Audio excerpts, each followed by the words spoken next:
What is going on, everyone? This is Eric coming at you from just outside of Hartford, Connecticut, and today we're going to be discussing the James Harden trade, which occurred back on October 27th in the year 2012. Now, this trade was between the Houston Rockets and the Oklahoma City Thunder, and it saw Houston acquire James Harden with 3 other players in exchange for 5 assets. So, how did this trade work out? Why did it happen? So basically, it happened because after the 2011-2012 season came to a conclusion, James Harden and the Oklahoma City Thunder were locked into an intense contract standoff. Basically, Oklahoma City, they offered Harden a 4-year deal worth in the $52 to $56 million range. So, it's alleged that he wanted more money, and Oklahoma City, rather than risk losing him after the upcoming season, they said, you know what, we're just going to trade him while he still has a year in his deal. That way there's still a good chance that you'd be able to sign him to an extension. So, they trade him, and it's interesting because years later, Harden states that he was never given a chance to accept the deal or reject the deal. He says, they gave me a short time period, and then they just traded me. So, just want to put that out there. So, how did this trade work out? So, Houston got James Harden and 3 other players in exchange for 5 assets, like I stated before. So, we'll start off with Houston, who, of course, they got point guard, shooting guard James Harden. Now, Harden's career was discussed in a great detail in the players drafted before Steph Curry video, so I'm not going to go into major detail on some of his accomplishments here. We're going to look at more of his career stats and, of course, the major accomplishments. The link to that video will be in the description below, just so if you're interested. So immediately after the trade, he would sign a 5-year deal with the Rockets, and he started off his time in Houston as a shooting guard. Now, he had an amazing first season as he averaged a career-high 38.3 minutes per game, while adding 26 points, 6 assists, and 5 rebounds per game. Now, I rounded up these numbers, or I rounded them up or down depending on how they were, just to make it easier. Now, he had another strong year in the 13-14 season as he averaged 25 points, 6 assists, and 5 rebounds for the Rockets. Now, he was a little more inconsistent and streaky over that year, as he had a few weeks where he was just red hot and a couple where he was not. So, he started off the 14-15 season on a tear. He just dominated the first couple months. He was an easy front runner for MVP, but he slightly cooled off as the season went on. Still, he ended the year with an impressive 27 points per game, 7 assists, and 6 rebounds. Now, this is the year where he had a very forgettable final playoff game, as he recorded a playoff record 13 turnovers, and he shot something like 2 for 14 or something like that. So, now, in the 15-16 season, he averaged 29 points per game, 8 assists, and 6 rebounds. Now, he also added 374 turnovers, which unfortunately set the record for most turnovers in a single season. Not that good. Now, he would move to point guard for the 16-17 season as a new coach came in, and as a point guard, he started to pass the ball more and found himself in the position to get more rebounds. So, he averaged 29 points per game, while averaging a career-high 11 assists per game and a career-high 8 rebounds per game. He had 22 triple-doubles that season. Now, he would finish second MVP voting that year, and he entered the 2017-18 season with a vengeance, and he averaged 30 points, 9 assists, and 5 rebounds per game. He helped guide the Rockets to a 1 seed as he led the league in scoring, and he won the league MVP. Now, the team would kind of falter in the playoffs, but Harden himself was still solid. Now, he broke out in the 18-19 season, averaging a career-high 36 points per game, while adding 36 points per game, 8 assists, and 7 rebounds. In the 19-20 season, he averaged 34 points per game, 8 assists, and 7 rebounds. Now, he led the league in scoring both of those years as well, so he led the league in scoring for 3 years in a row.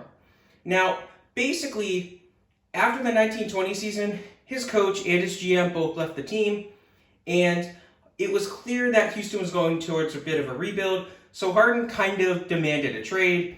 Now, he had an 8-game stint in Houston during the 2021 season, and he was decent. He did pretty good, so he ends up getting traded away. Now, we're not going to discuss this trade in this video. It's way too recent for me to even mention it. It was a 4-team trade as well, so we'll get to that at some point in the future. Now, Harden, he still left his mark in Houston franchise history. He's their second all-time scorer, as he had scored 18,365 points for the franchise.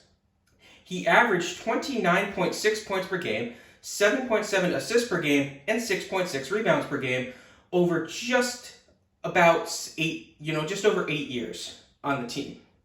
He was a one-time MVP award winner. He made 8 All-Star games, so he made an All-Star game in each season he was on the team, full season he was on the team.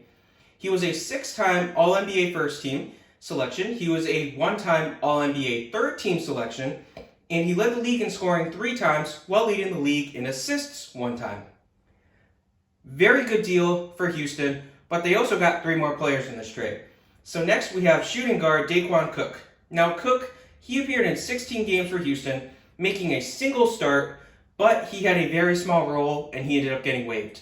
And then we have small forward Lazar Hayward, and Hayward was waived shortly after the trade was completed. So yeah. And lastly we have center Cole Aldridge. Now Aldridge, he had a small reserve role, averaging 2 points and 2 rebounds over 7 minutes a night for a half season before he was traded in a 3-for-3 swap with the Sacramento Kings. Now he helped net the Houston Rockets. 3 players. We'll start with center Thomas Robinson. Now Robinson averaged 4 points and 4 rebounds over 19 games before he was dealt away as well. Now, in an effort to make this video shorter, we will not be discussing that trade. It was a minor, inconsequential trade that ends up making the video about twice as long as it would be. So yeah, I do apologize for that. If you are interested, you can look into it. I'll mention it in the comments below as well. So Houston also got shooting guard Francisco Garcia. Garcia spent parts of 3 different seasons on the team where he would appear in 87 games for the team. Now he had a very minor role for this team before he was waived. Lastly, we have small forward Tyler Honeycutt, and Honeycutt spent a couple of weeks in the G League before he was waived as well. So that covers Houston. What did Oklahoma City get? So Oklahoma City got 5 assets, 2 of which were players, 3 of which were draft picks. The first one we'll look at is shooting guard small forward Jeremy Lamb. So Lamb bounced around the G League and the NBA for his first year in the league, but then he became a mainstay after that. He served as a bench player for 3 total years, averaging 16 minutes a game, so it wasn't amazing. Now, he ends up getting traded away before he had a chance to really reach his potential, and he's traded to the Charlotte Hornets in exchange for a draft pick and a player. So the first one that we'll look at is point guard Luke Ridner, and Ridner, he doesn't even play for the team. He gets traded days after. Now, this was interesting because he was traded 4 times in 6 days. So he got national attention for that. Now, he was traded to the Toronto Raptors in exchange for power forward Tomislav Zubcic. Now, Zubcic himself, he spent a single month in the G League before he decided to leave and return to Europe. So, in exchange for Jeremy Lamb, Oklahoma City also got a 2016 second-round pick, which became the 53rd pick. This would get traded to the Denver Nuggets alongside 3 other assets in exchange for guard Randy Foye.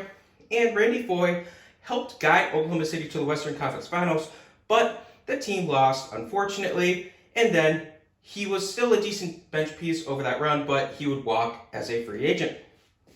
Back up to here, Oklahoma City also got shooting guard Kevin Martin. Kevin Martin spent a single year as the 6th man for the team, averaging 14 points on 28 minutes a night before he walked.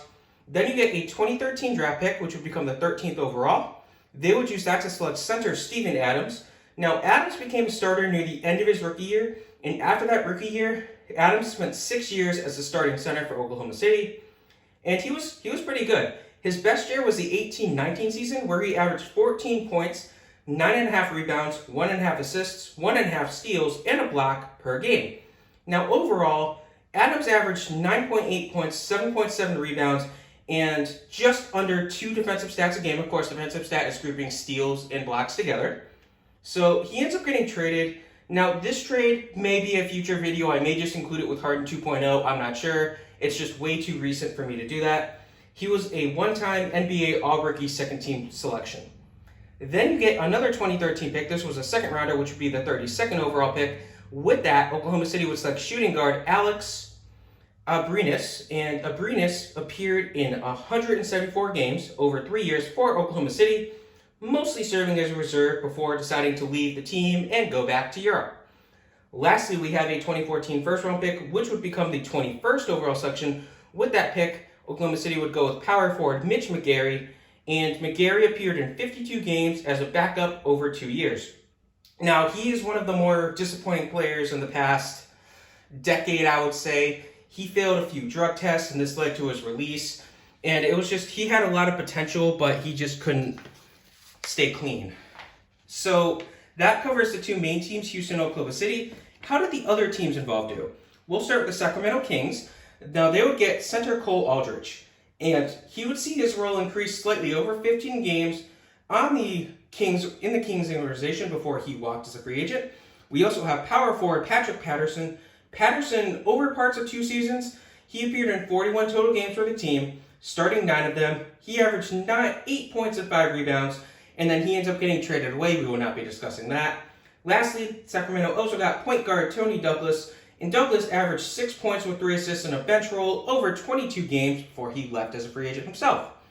Next, we have the Charlotte Hornets, who got shooting guard small forward Jeremy Lamb, and Lamb would become a starter midway through his 3rd year in Charlotte, and across 4 years, Lamb would average a respectable 12 points, 2 assists, 4 rebounds before he would walk as a free agent.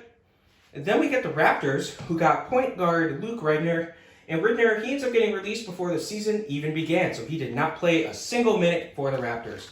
Lastly, we have the Denver Nuggets, who got 4 assets. Now, the first asset they got was point guard DJ Augustine, and Augustine had a decent role. He averaged 12 points, 2 rebounds, and 5 assists over a half season before he left the Nuggets as a free agent. Power forward Steve Novak was waived the day after the trade. Then we get 2 draft picks here, both 2016 second rounders, the 53rd and 56th. So the 53rd pick was used to select power forward Peter Comely, and Comely is currently in France. Now, he has never signed with the team, but Denver still owns his draft rights, so if he ever decides to come stateside, Denver has the only chance to get him. The 56th pick was used on shooting guard Daniel Hamilton, and Hamilton spent 2 years in the organization, but was mostly in the G League before being waived. He only appeared in 6 games on an NBA roster. So that was the James Harden trade, at least the original one. Like I said, stay tuned. Probably a couple of years from now, we'll look at Harden himself.